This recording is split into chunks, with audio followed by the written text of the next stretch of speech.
Spotlighted. Hi. Okay. Can you hear me? You okay? Wonderful. Hi, Rabbi Charley. Wonderful to meet you again.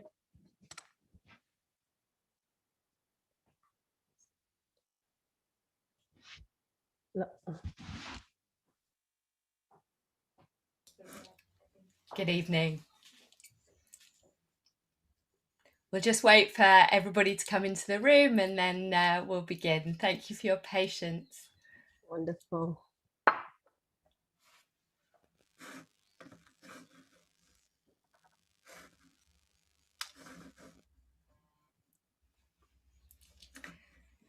So good evening, everyone, and welcome to tonight's conversation with Her Excellency, the Ambassador of Israel, Tzipi Hotevely, with members of Liberal Judaism and the Liberal Jewish Synagogue, the LJS. As many of you will know, even before Ambassador arrived in the UK, the Israeli embassy were keen that Liberal Judaism, alongside other denominations, had the opportunity to meet with her. I'm sure that the ambassador herself will acknowledge that her appointment to this post was not met with universal acclaim in the UK, and nowhere more so than in progressive Jewish quarters, and for reasons that I'm sure the conversation itself this evening will cover. As a liberal Jewish leadership, several of us have met already with the ambassador, but we both felt it was important that our membership be afforded the same opportunity to ask questions and understand more about the representative of the Israeli government in the UK. The holding of tonight's event has equally caused disquiet in some areas of our membership, and myself and the board have heard some of the voices who feel we should not be hosting it. However, Liberal Judaism has long adopted a policy of considered engagement, that is, hosting and taking part in events on controversial topics, even where we may disagree, even vehemently so, with views previously expressed by other speakers. The aim of this policy is so that liberal Jewish voices can be heard and our influence felt on issues that are of importance to us. Its success can be seen in how many of our movement's touchstone issues, such as our decades-long battles for equality and human rights, have now become mainstream. Liberal Judaism has therefore hosted events and shared platforms with the key political figures from the left, right, and centre in both Britain and Israel. We strongly believe that the liberal Jewish voice must be in the conversation. Furthermore, I recognise that we are not a movement of one voice, but of voices, and it's important that the complex diversity of voices and values of our community be heard. I hope that all in this virtual room tonight will allow our members in their own voices or via me to put their questions and concerns directly to the ambassador. That will give you, Ambassador, a prime opportunity to be introduced to our community's values. And I would remind all of us here tonight that we are a religious community. And I hope that I do not have to repeat that we will not tolerate any use of racist language, any incitement to violence, or any personal attacks. Our tradition teaches us that disagreement in itself is not wrong, but that tragedy can lie when we move out of a sphere of respectful dialogue, when we no longer listen to each other, when we abuse our power or abuse our voice in speaking about one another. So let us try and model that this evening. And in that spirit, and with her wisdom guiding all of us this evening, I've asked the Senior Rabbi of the Liberal Jewish Synagogue to open tonight's event, Rabbi Alexandra Wright.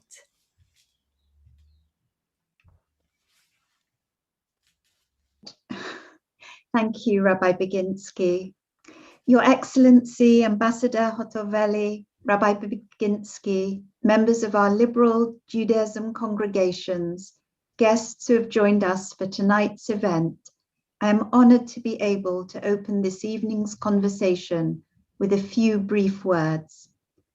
Last night and today, the Jewish world marked Yom HaShoah and remembered the devastation of the Holocaust. From Yad Vashem in Jerusalem and around the world, individuals and communities came together to honor and call to mind the 6 million who perished in the Shoah. This day reminds us that as every year passes, the separation between the horror of the Shoah and ourselves becomes greater. The survivors, those who witnessed the barbarism of Nazi Germany, grow older, and the obligation falls on subsequent generations to hear their stories, to repeat them to their children, to our children, and in time, they to theirs. As this day fades, so we look forward to Shabbat, and beyond Shabbat, 2 days in the Jewish calendar that mark the sacrifices made for the state of Israel and Israel's independence, Yom HaZikaron and Yom HaTzmaut, which fall next week. The past and the future are both held in the present. The obligation to remember, lizkor, is not only about remembering the past, about looking back, but in the Hebrew language, the word carries within its meaning an obligation to give meaning to the present and to look forward. Zachor et Yom HaShabbat lekadsho, remember the Sabbath day to keep it holy.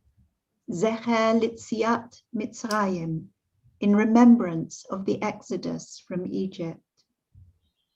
Remembrance is about our personal and communal obligations for the future, to be a light to the nations, to hold up a moral bar of justice, loving kindness, and humility, and with openness and inclusion, with love and compassion, to open our doors and our hearts to all humanity.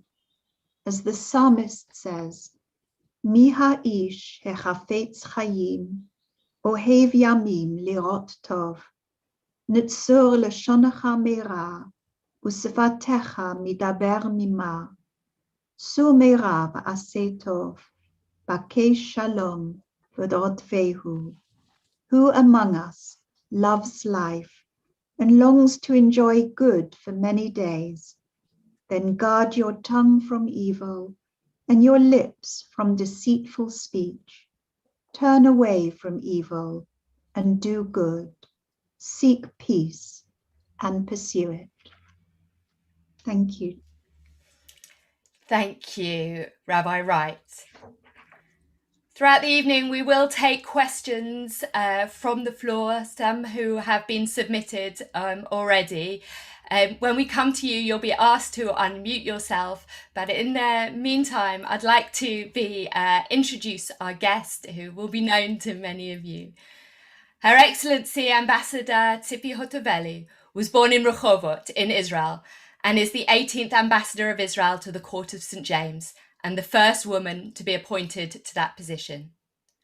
Previously, she held a number of roles in the Israeli government, including the Deputy Minister of Foreign Affairs. She's also served as a member of the Knesset, Israel's parliament, where she chaired the Women and Gender Equality Committee. Ambassador Hotevely is a qualified lawyer and a member of the Israel Bar Association. Married to another lawyer, Ta'or Alon, and together they have 3 daughters. Welcome, Ambassador.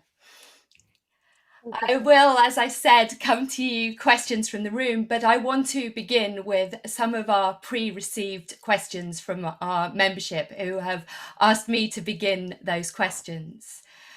Having just heard that short bio, I'd like to ask you a question from one of our members in Nottingham. You had a career as a politician in Israel, as we just heard in your bio, being described early in your career as a rising star. Why does an up-and-coming politician divert from that route to become an ambassador, and particularly to the UK?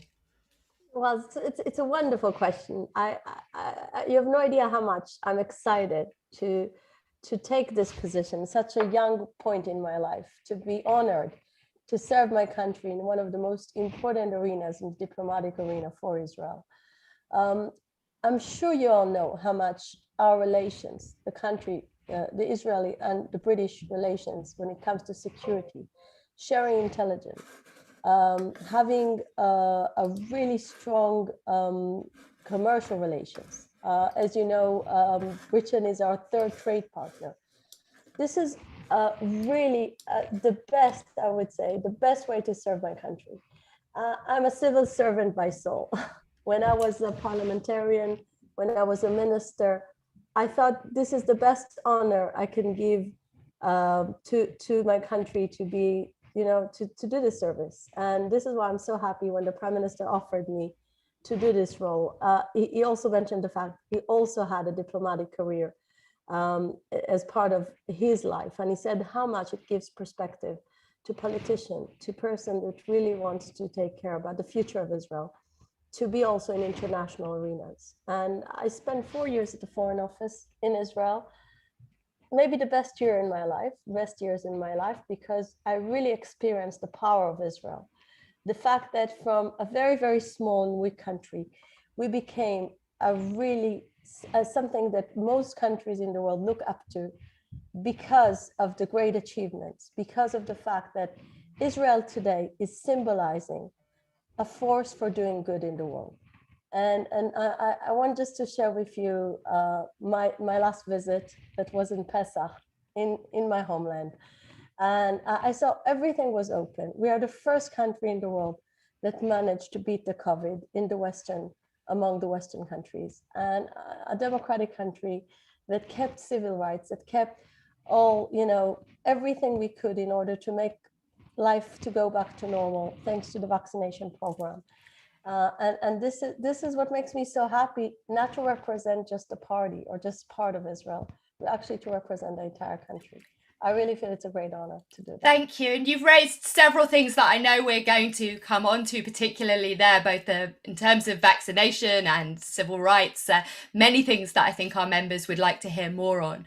But staying for a moment in the Knesset arena, I'm sure that you'll be aware that the international progressive community, despite a deep sense of despair about the results in the recent elections, felt buoyed by the news that Rabbi Gilad Kariv is the first progressive rabbi to be elected as an MK. We feel very vicariously proud of that.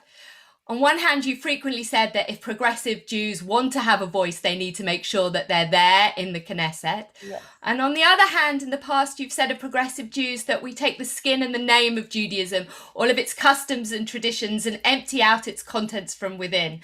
With both these things in mind, I wonder how you feel about his appointment and whether we really should be buoyed by it. Well, I met Rabbi Kariv when I was diaspora minister. He's a wonderful man.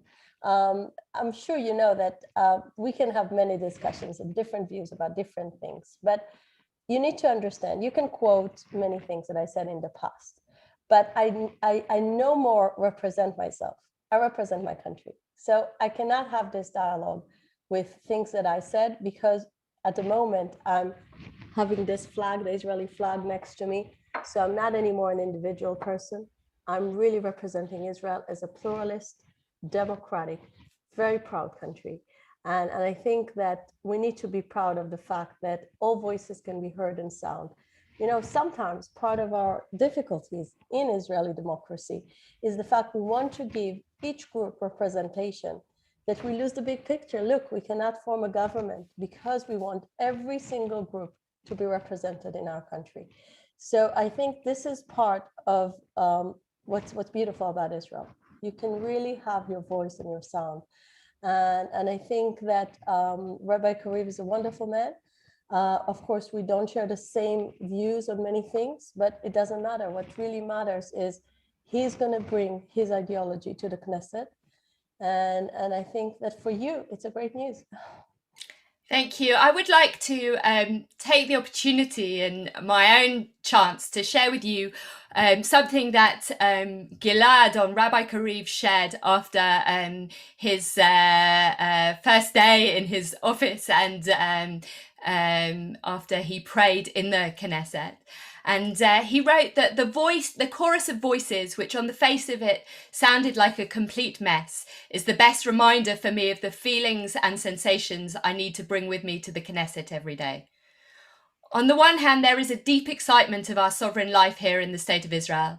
And on the other hand, the right to be a public messenger. And on the other hand, a sense of responsibility and commitment to be always vigilant. The realization that our lives and our future here are not understood is the resulting combination of the two voices I take with me, the state voice and the voice of protest. Only the combination of the two will ensure our ability to correct, improve, and improve. In a sermon I once gave on Yom Kippur, I suggested that the Jewish tradition identifies two great enemies for the ability to bring about change for the better. The first is indifference and the second despair. The voices of protest that were heard today in the Rose Garden and penetrated into our room of prayer are our vaccine to despair. That demonstration that he referred to were members of LGBT in the Rose Garden to express their concerns and protest, in particular against Noam, the political party that seemed to have been formed solely for the purpose of voicing anti-LGBTQ+ and misogynist propaganda. As you've said so articulately just now, that Israel often prides itself as being a country that protects the civil rights, and in the Middle East, one that embraces LGBTQ+ rights and gender equality, values that are really central to us as liberal Jews. How do you think, and you talked about this public image, how do you think Israel's public image will be affected by the election of Noam and their possible inclusion in a future government? You need to remember they're not representing any ruling party. They're not the mainstream voice of Israel. Likud was the biggest party that got over 1 million votes, and then Yair Lapid. Both parties. I mean, in my party, we had the first minister that was gay, and he was a justice minister. It shows something where the community stands in terms of representation. So I would say that you need to see the big picture. You don't need to see, the people that don't represent the mainstream. And there is no doubt that those, those rights that were being so clear from the Israeli Supreme Court like 30 years ago won't be changed. I mean, it's so clear. And you'll be speaking up to show your support for those rights, to say that that's an important part of the identity. I don't need to support things that are for granted. I'm saying again, this is like saying, is gender equality will be promised in Israel? The truth is, of course. I have no doubt about those things. Well, I think it's important for us as liberal Judaism that you take the message back from us. I think you really miss the political power when you ask this question, because you think about it. If I will start to ask you about totally non-mainstream voices in British politics, you will say you don't understand British politics. You need to ask when phenomena like Corbyn are happening. This is where you need to ask the questions, because this is a mainstream party is being led by a leader that, with all the anti-Semitism issue we just discussed about a Holocaust Memorial Day. So we need to be careful about those voices. But when it comes to Israel, both leaders of the biggest parties share the same views about liberalism, pluralism. And I think it's very important that us as a community hear you raise your voice in that as well, and to say that this is not representative of the Israel that you want to see, and that very much that's not representative of an Israel that we want to see either. And I think it's important that when you came to this country, you said very clearly that you pledged to be an ambassador for the whole Jewish community with all its streams. And I wonder whether you want to offer our members today an apology for that previous defamation of their chosen practice of Judaism, when you did say to choose to take the skin and name of Judaism, all of its customs and traditions, and empty it. And I think it's an opportunity now that perhaps to apologize to the community for a misrepresentation of their practice, and maybe of learning something by being an ambassador to all the streams of Judaism. Rabbi, it's a great pleasure to be here with you. I think by respecting me, it's a good thing to ask me questions, not to, just ask me to apologize. I think it's ridiculous. I really think it's ridiculous. I stand for being an Orthodox woman. I'm a proud Orthodox woman. I'm very much happy with the dialogue with liberal Judaism as much as I did with every single Jew in Britain. I think our issue is the future of the young generation, the connection to Israel. Israel is the only guarantee that the horrors we mentioned today in the Yom HaShoah will never happen again. This is your policy. And in order to have this policy, we need to work on the relationship. And in order to do that, we need to be respectful. You need to respect the fact I'm an Orthodox woman, just like I respect the fact you're liberal. I think hearing the nature of respect for us as a community is very, very important. So let's then move on to several of our questions. A similar vein as you might expect, but really wanting to hear from you on that. And we have a question from David Hockman. We'll kind of come to David, who's in our audience. David, if you can unmute yourself when the camera comes to you. I'm happy to unmute myself, but unfortunately, Charlie, I don't have the question in front of me. Would you like me to read it for you, Dave? If you'd be so kind. I'm terribly sorry. I'm not chickening out. It's that I just don't have it in front of me. It's lovely to see you, David. Thank you. So David asks, in order to maintain power, Netanyahu seems to align himself with the ultra-right wing. Does he realise how offensive this is to the liberal diaspora, or does he simply shrug his shoulders in his urge and justification to cling to power? I don't think I understood the question. Can you do it? It was too fast. Please, can you repeat? With pleasure, I can repeat it. Okay. In order to maintain power, Netanyahu aligns himself with the ultra-right wing. Does he realise how offensive this is to the liberal diaspora, or does he simply shrug his shoulders in his urge and justification to cling to power? Well, let me use my political experience to answer this one. I joined the Knesset in 2009. Since 2009, Netanyahu always created coalitions that were being part of left and right. He actually preferred to have coalitions with center-left as opposed to just right-wing coalitions. Many people at the right wing in Israel thought they were too far to the center-left, the coalitions he created. He had coalition with Yair Lapid, he had coalition with Tzipi Livni, he had coalition with Ehud Barak.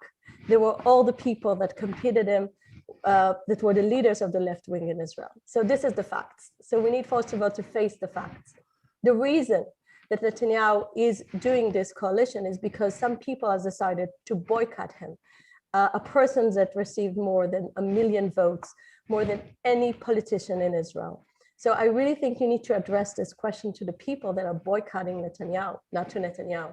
Netanyahu always wanted, as a leader in terms of practice, to have a center-right government. So this is the truth.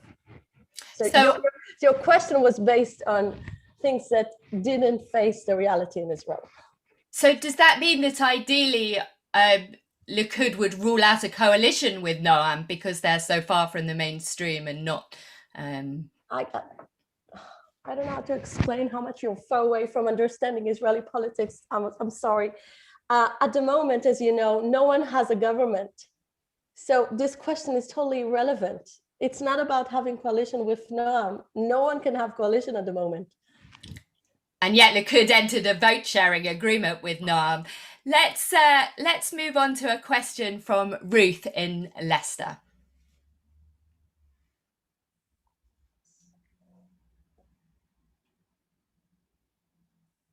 Ruth, are you there? We find Ruth.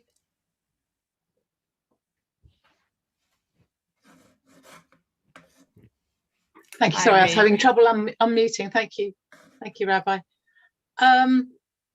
Yes, it refers back to something that we said before, Ambassador. I'm going to read this so I don't get it wrong. So excuse my head being the wrong way. Last night and today we marked in our calendars and actions as a day to remember those who perished in the Shoah.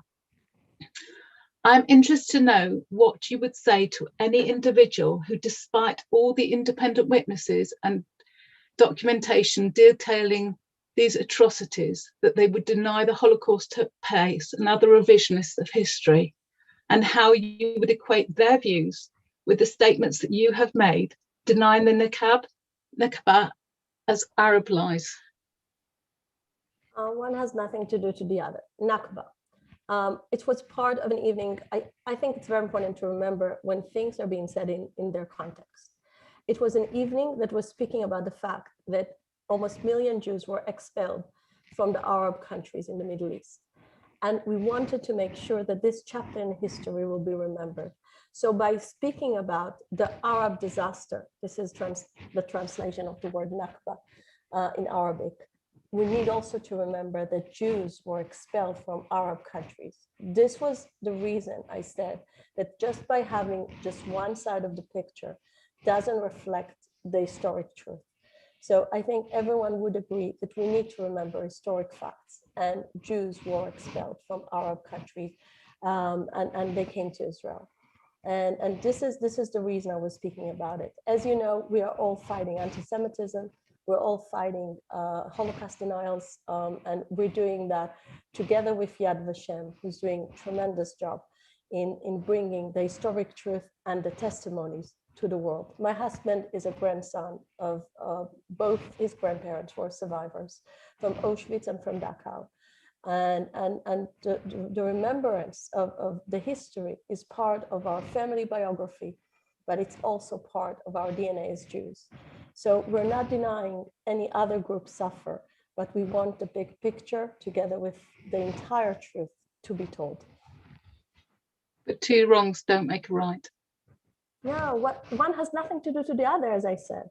We are speaking, first of all, we need to remember that the fact there was independence war in 1948 was because the Arab leaders just refused to accept the idea of a two-state solution.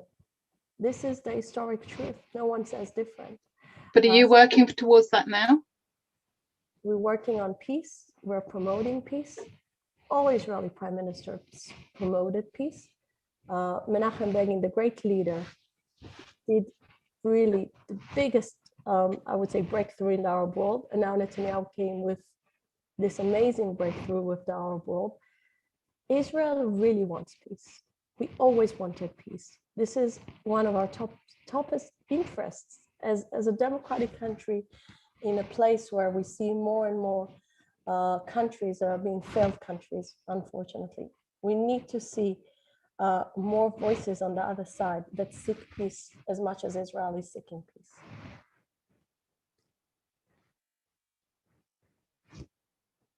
Please, Rabbi, continue. Thank you. If I remember to unmute myself, we've actually had a few questions from other members of our communities about the relationship between Jews and Muslims.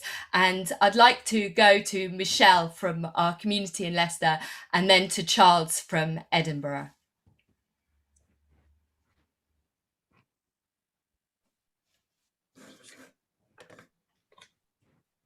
Please. Hi. Is it true that you have said that you are looking forward to the day when the Israeli flag will fly on Temple Mount? Yes, I did say that. So if this is true, how will this voiced intention to take over one of Islam's holiest places on earth help us here in the UK maintain good interfaith relations with our Muslim neighbours? Oh. And I'd like to take a second question from Charles, which is on a similar line, and allow you to answer both at the same time. Can you, oh good, I'm unmuted. We can hear you, Charles. Thank you very much. My question has, in a sense, two parts, and I'll read it out. You are, Ambassador, you are the 18th Israeli ambassador to the UK, as we have heard before. Now, almost all of those who preceded you were diplomats who had considerable and often very distinguished experience in important postings abroad, or with significant records in foreign affairs, including high-level Israel-Arab international relations. but you have no evident preparation of that kind. So my first question. Sorry, sir. I was 4 years the deputy foreign minister of the state of Israel. May I If this finish is not my- experience in foreign affairs, what is an May I experience? finish my question, please? Sure, but you're just May I saying finish things my that are not true. Your Excellency, may I finish my question, please? Sure, please go ahead. Just please correct yourself. I wanted to know, in what ways do you think you are qualified to be Israel's ambassador, perhaps especially as this country's substantial Muslim population will expect that the ambassador will engage with them in interfaith relations? Thank you. So we have two questions, and please. Well, my answer is I'm a woman of faith, and whenever I meet a Muslim person, he deeply appreciates the fact I'm a woman of faith. And I think actually this is a key to open a deep dialogue, because as you know, as Muslims, this is the idea behind the Abraham Accords. We really feel like we share the same history, and there are so many things that were accomplished because of this common faith. So actually, this is a big thing to be a woman of faith. But sir, I want to tell you something. The fact that I'm the first woman doesn't mean you need to underappreciate my history and my biography. Mister, all those men, I know all their biographies. I can tell you something. There was never someone that was as qualified as a minister in Israeli governments that had 11 years representing the Israeli public. What does it mean to be an ambassador? It means to represent your country. If for 11 years, the Israeli people voted time after time to choose me as their representative in a party that has more than 1 million Israeli voters, it shows something about abilities. And I just want to say, you would have never asked this kind of question to a man. You would have never asked a man if he's qualified enough. There were so many men here that never had any background in foreign affairs. I can give you their names, but you would have never asked that a man. I beg your pardon. I resent the implication of your answer, because you don't know me. You don't know what my beliefs are, my practices are concerning other people. So please don't accuse me of being sexist. Thank you. But you just did it. Thank you both. Indeed, it's interesting you talk about being a woman of faith, because many of the questions that we've received tonight are specifically about the comments you've made and about their racist nature. I'd like to come specifically to a question by Jackie Richards from Kehila, North London.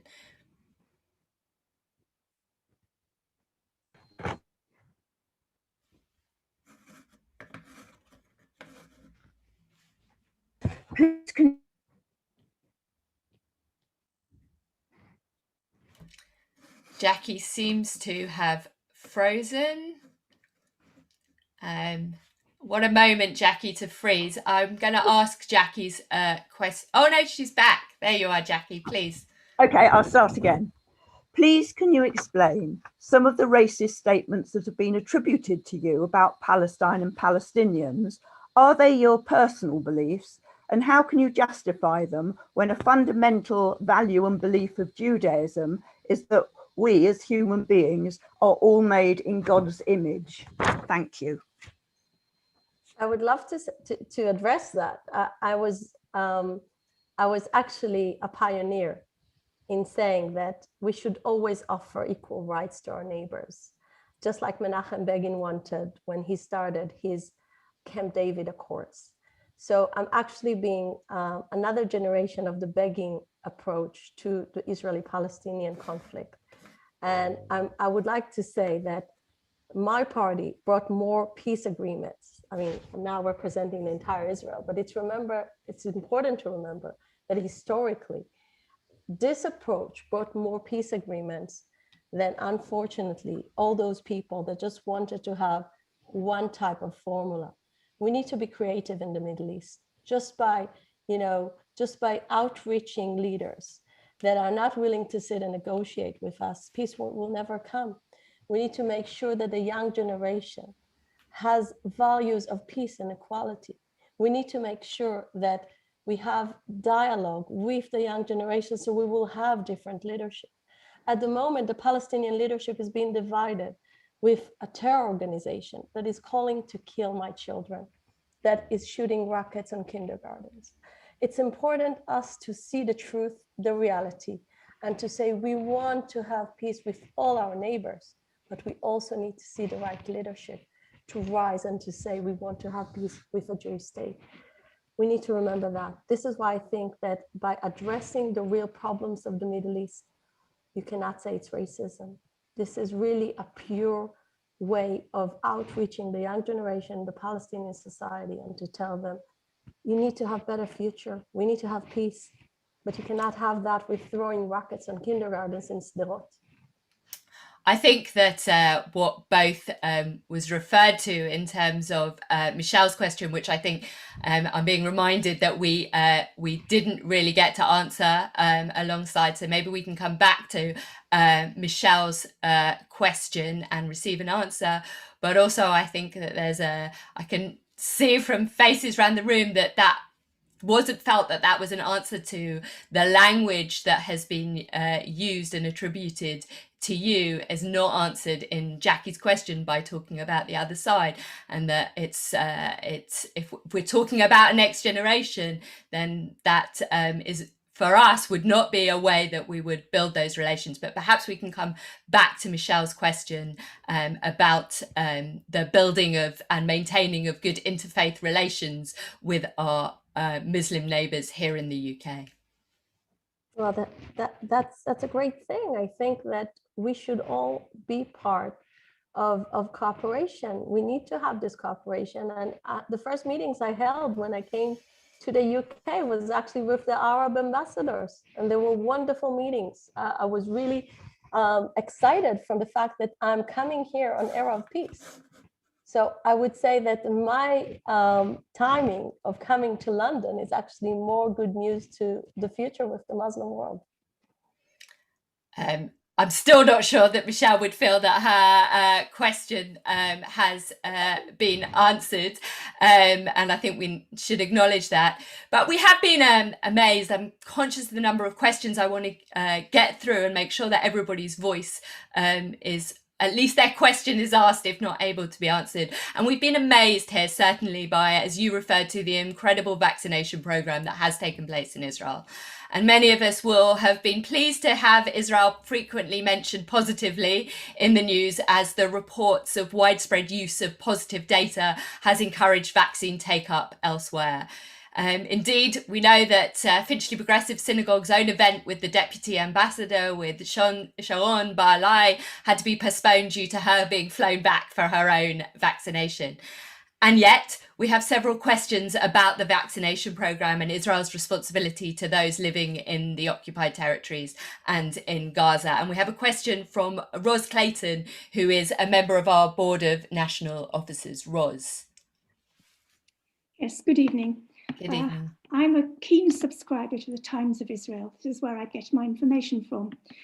I'm somewhat disturbed to read several reports about the vaccination rollout in Israel. Yes, you have done wonderful things, but it would appear that in the occupied territories and Gaza, there are far fewer people have been vaccinated. This wonderful figure of 50%, that was some weeks ago, 50% of Israelis were being vaccinated, but I think they were from just one segment of the population. In other words, the 50% that were being vaccinated were Israeli Jews. Would you like to comment on that, please?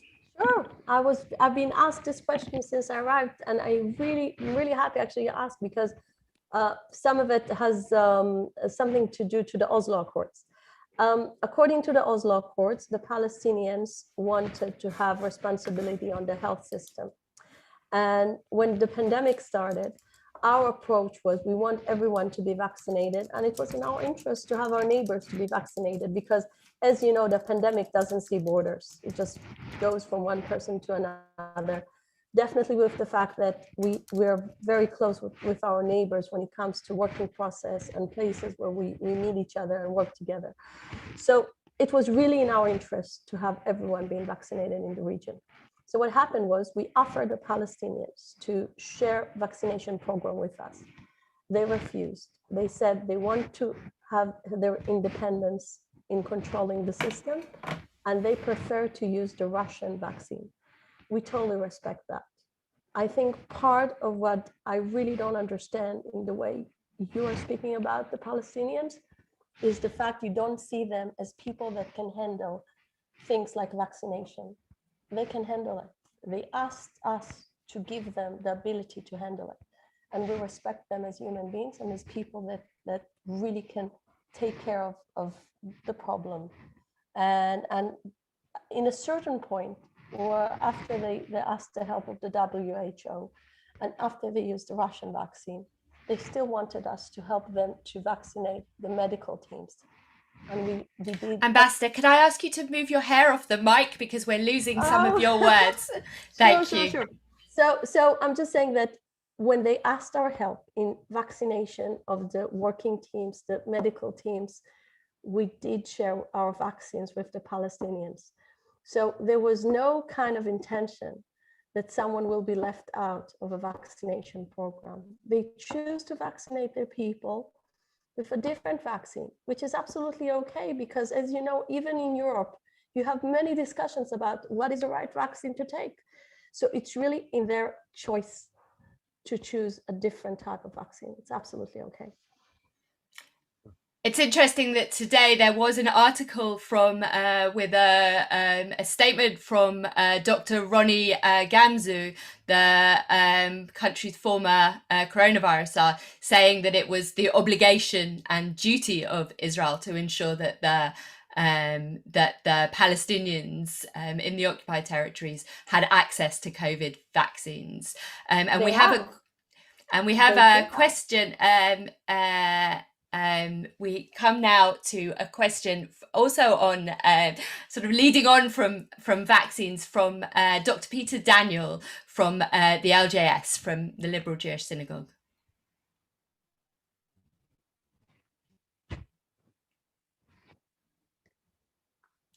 See if we can find him.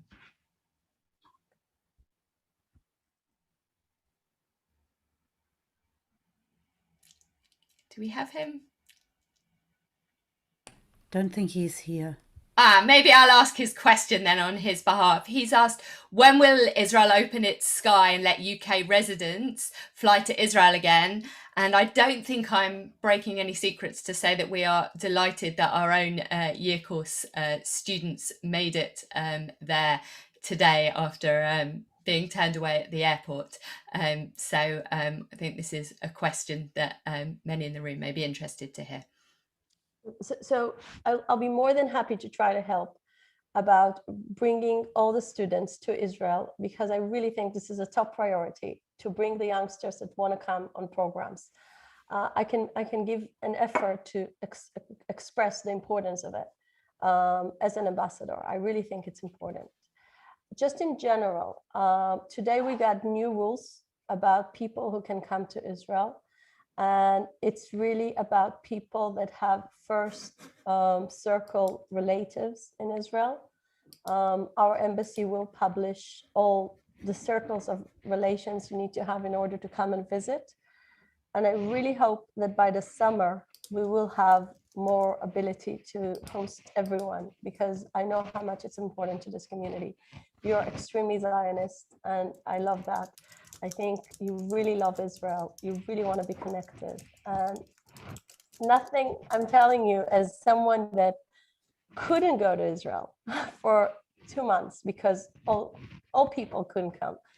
It's a horrible feeling. And I'm saying that as a diplomat, as a citizen. So I can definitely understand what you feel. And it's a follow-up question from Nicole Horn, also from the LJS, who asks, when will it be possible to fly to Israel quarantine-free as a non-Israeli resident but vaccinated? Which I'm assuming you're not going to be able to give an exact answer, but that was one of the questions that I can explain the process. The process is every 2 weeks we have a new evaluation of, is the fact that we're slowly but surely opening the skies to more and more people to come in, how does it reflect on the pandemic?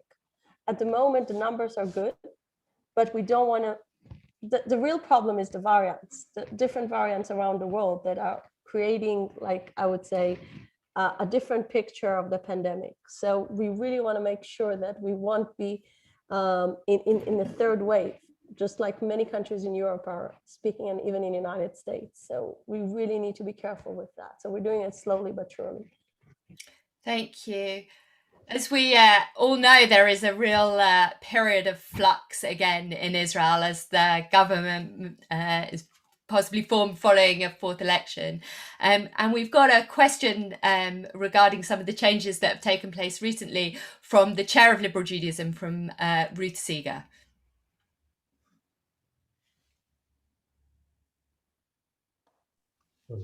Right. Great to see you again. You too. Lovely to see you. I can almost remember my question, Charlie. It was about, oh, can you repeat it for me? It was about how the political landscape is changing in the Middle East. And I just wondered, you know, how you saw that developing in the future. I'm thinking of, you know, relations with UAE and all that sort of thing. And I just wondered how you saw it developing. You mean on a practical level? Yes, yes. I just wondered if there was going to be, you know, you saw new relations with more of your near neighbours, and how you felt the impact this would be, and what was going to happen, if you know, and if you can say. Sure. I think the biggest news is we have already embassies, Israeli embassies that are functioning, and those countries that we have new relations with already send their ambassadors to Israel. And we have many fields of cooperation, science, technology, academic research, agriculture in some of the countries, definitely tourism is big. So we can see that it's a real people-to-people piece and business-to-business, not just government to government. And the only thing that stops, you know, the business to really flourish is just the fact that the pandemic is still there. But I really, really believe that according to all the agreements that were signed, we're going to speak about a whole different level of relationship with the Arab world. Thank you. And we have a question now from Graham Gross. From Graham.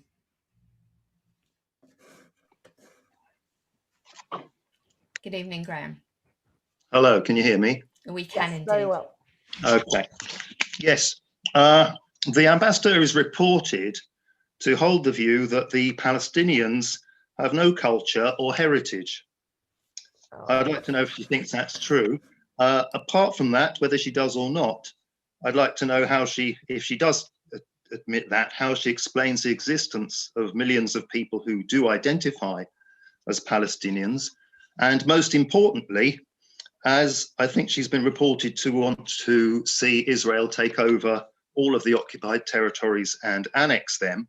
And in that case, I'd like to know, most importantly, how does she see the future of the Palestinians if that were to happen? So, as I said, I'm representing the policy of the government. At the moment, this is not the policy of the government, so I cannot speak about annexation. This is not the policy of the government. About the basic question, I think you were quoting something that was, again, not the way it was said. I was giving a speech in the Israeli parliament that was after the Palestinians went to UNESCO and said that the Western Wall and Me'arat HaMachpelah, the Ark of Patriarchs, the cave of the Patriarchs, were Muslim sites that the Jews never had any historic connection to.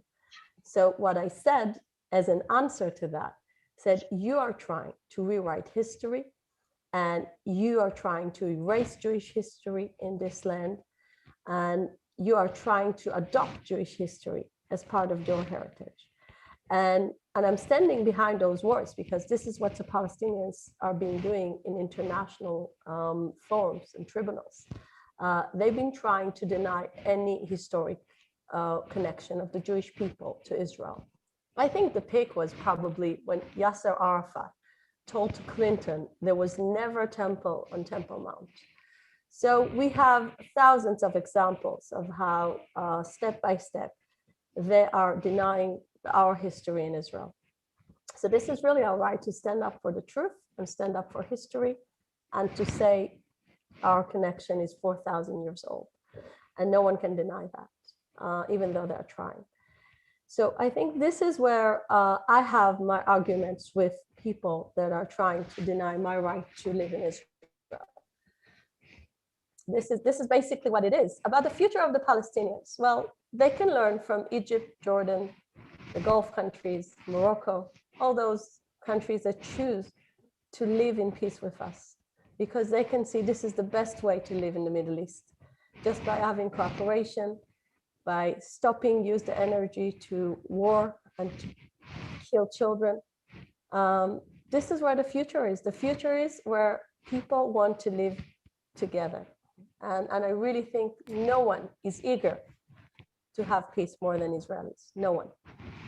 I'd really ask you to move your hair because we lose half of what you say with the microphone. I said no one is more eager to have peace more than Israelis. But how will they want to have peace? I think the ones I've talked to have wanted peace, but at the same time they're being very badly oppressed. They're put behind a wall in the occupied territories. They're subjected to roadblocks. They're subjected to a vast amount of oppression that I, as an Israeli soldier in the 1980s, also took part in, so I know about this.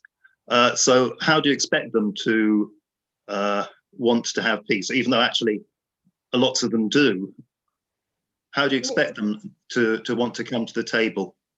Well, you need to remember all the things you just mentioned are the way that Israel is protecting itself from Palestinian terrorism. It's not like we woke up in the morning and we decided to build walls.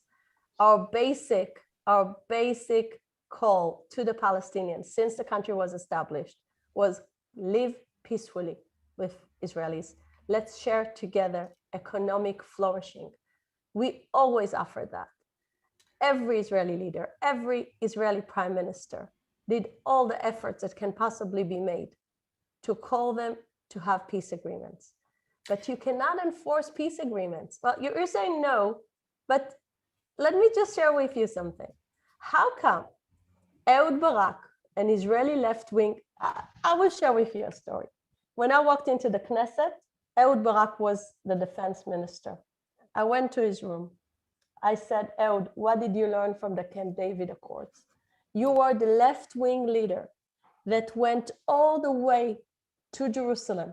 And he said, I'm willing to divide Jerusalem to have peace. I'm willing to give up the holiest places to the Jewish people to have peace. And I asked him, what did you learn? And this is what he said in the closed room. And afterwards, he published it. He said, I've learned that between me and between Benny Begin is the rightest voice in Israeli politics. He said, between me and Benny Begin, there is no different opinion about the fact the Palestinians don't want to share the land with us. They want to replace us. And I asked Ehud, and why did you do it? Why did you go all the way with giving up Jerusalem? So he said, I wanted the world to realize that this is not a territorial conflict. This is not about how much land Israel is willing to give. And this is a quote from Israeli left-wing leader. So this is really about time for us to realize that it's not the Israelis to be blamed time after time. We are there. We were there. We opened a dialogue, a direct dialogue with our neighbors. And whenever the neighbors wanted to have peace, peace agreement was signed.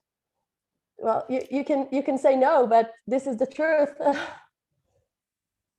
Sorry, Graham's saying that he can't speak, that he's been muted. And I want to come to a question now from Rabbi Alexandra Wright. Thank you. Thank you. Ambassador, I'd like to ask you a slightly more personal question, really, is what kind of Israel would you like to see for your daughters in 20 or 30 years' time? I have the best question for you. I have the best answer. What are your hopes for Israel's future and its place in the Middle East? I want my girls to be in a country where it's being led by a woman. I really want Israel to have another prime minister. I'm very much inspired from British politics. You are probably one of the very few countries that had 2 women going all the way to the top. So I really hope they will live in a world where women are part of the decision making in every country. The fact that even in the very big democracy like America, we still didn't see a woman being a president. It means we need to still work on the feminist achievements for equality in leadership. So first of all, I want them to live in a world where a woman can achieve anything, and a woman can go all the way to the top when it comes to leadership positions. The second thing I want them to live in a world where every Jew feels connected to Israel. I want them to have friends here that will remain forever, that they will know they have brothers and sisters everywhere in the world, and they need to feel like we have mutual future. And we need to work on Israel that is doing, just like we're leading the vaccination program all around the world, just like people are being inspired from the Israeli innovation, the Israeli technology, the Israeli creativity. We need to lead the world when it comes to values, because we're a really country that has moral values, and people can be really sharing with us those practices when it comes to human rights and civil rights. I really think we're a role model in this. Thank you. Thank you, Ambassador. And of course, peace. We really want to live in peace. Thank you. And I think we hope that those moral values are the ones that also us as liberal Jews would share, of the way that that we frame the conversation. And we're going to go to a question from Ross from Manchester, who's got a question on surrogacy specifically. What is we'll explain. I'm sure when Ross asks his question, it will make more sense. Ross, are you there? I am, but my video is not working properly. I can't find the full question I asked. Can you do it for me? I'm not sure that I can actually. Oh, let me try. Ross, I might be able to.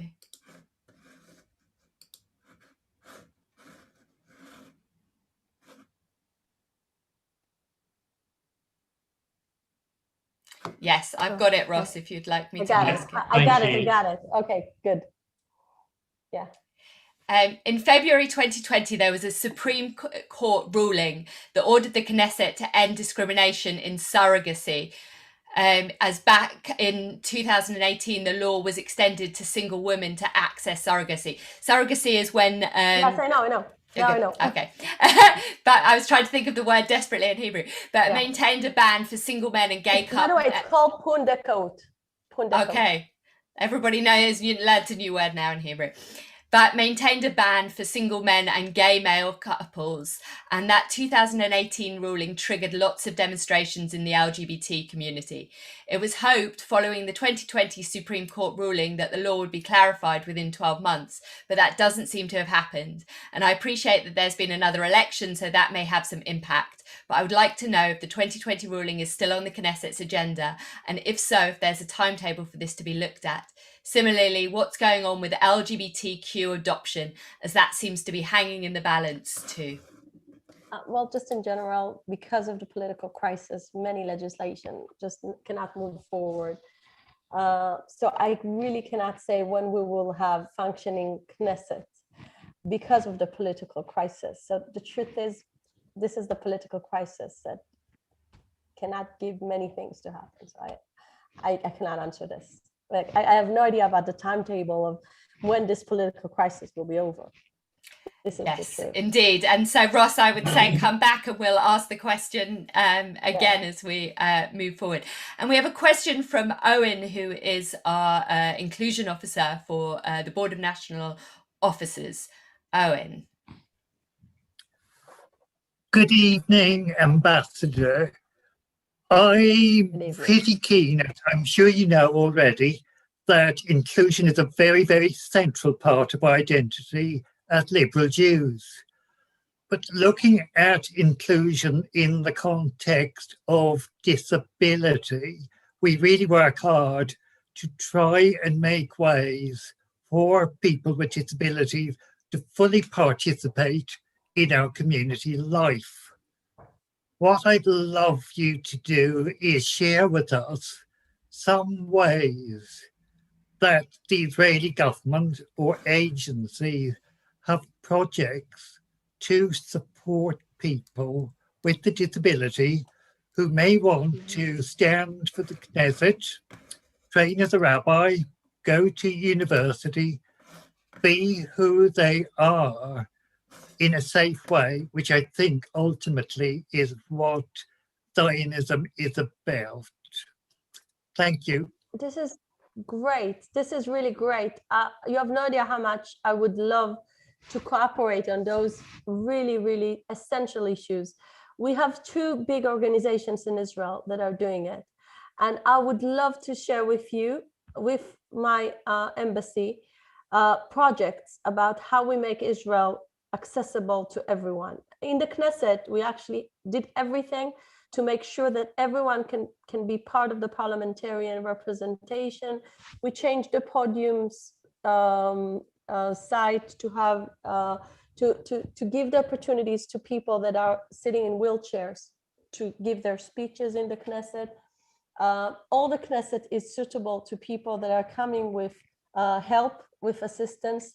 People that cannot hear have translation with Sfat HaSimanim. How do you say the sign language?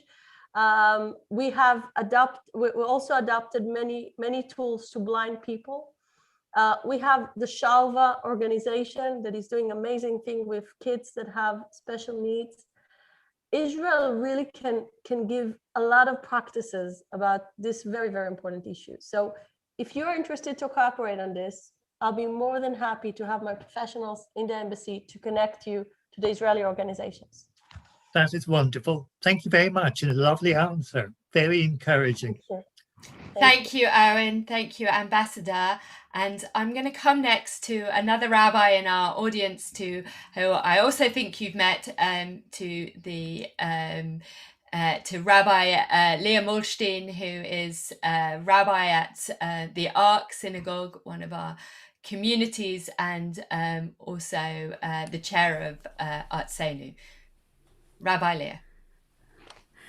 Thank you, Ambassador. I want to totally address a totally different topic than, well, it sort of touches a little bit on the pandemic that we talked about. But just before the pandemic, President Rivlin commented on the number of children living in poverty in Israel. And at the time, it was almost a third of children in Israel living under the poverty line.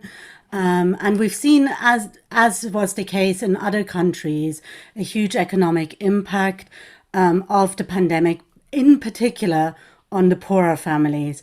The top 1% of earners in Israel, not unlike elsewhere, were unaffected, in fact, increased their wealth. But the middle and lower earning families struggled much more. I'd just like to hear, seeing at the moment any possible government had ruled out tax increases in their manifestos, how a future government thinks they will address the fact that they've just increased the budgetary deficit and the national debt, because if it's not borne out by tax, then it's likely to affect the lower earning families again, and we will likely see even more embarrassing figures. Well, the economic crisis from the pandemic is very different than other economic crises, because certain fields in economics, like tourism, were really badly affected. Even high-tech people, some of them experienced some big and strong damage in their business. And sometimes you don't see correlation between poor people to begin with and people that were harmed because of the pandemic, because the pandemic did allow teachers to teach, did allow to many things that were part of actually the low working process to continue, but many middle class people were harmed because of small businesses. So actually, I don't see 100% match up between people that were hurt from the pandemic and the people that weren't like being able to have a decent, the right budget to their families before the pandemic. So I can tell you that the government did a lot of giving people the ability to, pay their taxes, do whatever they need to live, because we had to do that, just like the British government did that. We gave a lot of support to people, but we need to remember that poverty in Israel is specific to two main groups: the ultra-Orthodox group, because men are not working, and Arab families in certain areas because the women are not working. So we actually need more to focus on those two social groups and just speak about poverty in general, because Israel today is one of the most successful countries. We started the pandemic from a very, very strong and high position with a very strong economics. So it's really much more complex than just saying the pandemic hurt the poor people. It's much more complex than that. It's really about fields, different fields, and many people actually that are middle class were hurt from this pandemic. I mean, I didn't say that the middle class were not hurt from this pandemic. I said that if there are no tax increases, it's more likely that the poorer people will suffer disproportionately, because that is an economic conclusion when you do not raise funds through taxes. But I think, I mean, I would also challenge, I mean, you say poverty only rests in sectors where only one parent is the majority or the majority, but actually we saw I mean, through the social protest, actually, I have many Israeli friends. The way that they need to work, they don't work one job each, they work 3 jobs each just to be able to survive as 2 parents and 2 kids, because they don't have houses they inherited from their parents. So I think the reality is that, yes, there is many things that are wonderful about Israel, but if you don't work in high tech, and if you are a teacher and you earn a very low salary, you couldn't afford the flat that I lived in Jerusalem when I lived there. That is still a reality. That was why people were sleeping in tents in Tel Aviv as a protest. So I think I have good news to you. I have a brother who's a teacher. His wife is a teacher. They own a beautiful apartment in Efrat, and they live great. And they earn really nice as teachers. So this is a myth. Teachers earn really nice in Israel. They don't earn as high-tech people, but today teacher salaries are really nice in Israel. I think as a standard rule, we often, in this country as well as in others, that the people who are our frontline services are never going to make us. We're going to come to another very important issue for liberal Judaism, which is going to be our last question of this evening, and that's from Stephen from the Liberal Jewish Synagogue, from the LJS, an issue about conversion.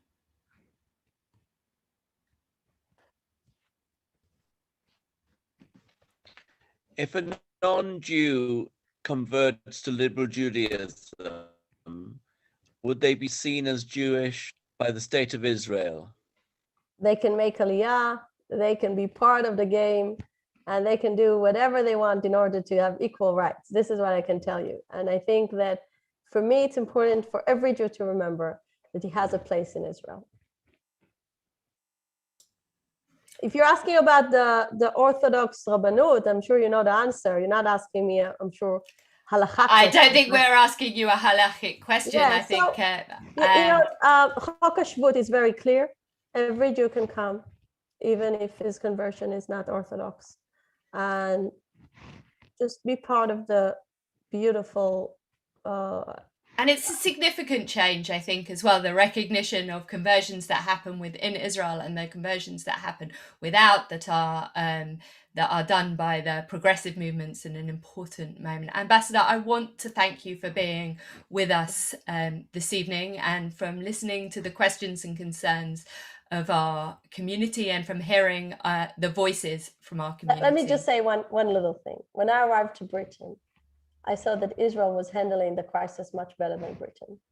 So the only thing I can tell you is, and when I see the European Union at the moment, total crisis. Israel today is a successful country. Israel today is a country that many countries want to learn from its experience. I met so many people at the health system here in Britain that wanted to share practices with us, that were inspired from the Israeli spirit, that were inspired from Israeli digitation of medical health system. You need to remember that. Sometimes I feel like people don't know how much this miracle is big. So while I came to London and everything is still closed, I came from a country that got back to normal first before everyone else. This is an achievement. We need to celebrate that. You need to be proud of your homeland, because Israel is really doing great. And we want to share that with the whole world. Whoever wants to share with us those practices, we are here to share those things. I think it's really wonderful that there are things that you want to bring to us and that we to learn. And I really hope that you're also taking away from you that they also have an open ear and will take the message back from the liberal Jewish community that we do want to engage with Israel, that it's a very important part for many of us in our identity, but that we wrestle. And that in that wrestling, that there are also things that tonight have been uncomfortable for members in our audience to hear, and that will continue to bring discomfort. I personally have a theology of discomfort, that often it's in those moments of wrestling with that actually there's the potential to change and to move and to develop our relationship. And I hope, and I think one of the great pieces that perhaps Israel can learn from the diaspora is from the voice of the progressive movement, and that it's both a learning experience, that Klal Yisrael is about the relationship, and relationship is both ways, and that those values that we as liberal Judaism aspire, we hope that you also take away from this experience something from those voices that you've had this evening as well. I really enjoyed, and I love you, Rabbi Charley. You're wonderful. Every place that I see women leadership, this is the place that I'm going to, because the future belongs to women. No offense, men, but the future belongs to the women. And I really think that this is really, really good that we have a dialogue. You know, I never expect people not to criticize Israel. It's absolutely okay. We're a family. And in my family Shabbat table, we have many kinds of arguments for all cases. But we need to love each other. We need to respect each other. We need to remember that everyone has a place in the tent. And this is why it was so important to me that even though I know many people called for you not holding this event and not hosting me, you still remember I represent the state of Israel. And I really hope never in the future any ambassador will be asked the question, what makes you be qualified? What makes us being qualified is the government of Israel sending us here. No one in the future should be asked questions that are challenging who's the government of Israel is sending, especially when we served as ministers and as civil servants and public representatives for so many years. It was really offensive. So thank you so much for hosting me. And I really hope in the future you will be happy with all Israeli ambassadors. Thank you very much. Good evening, everybody. Good evening.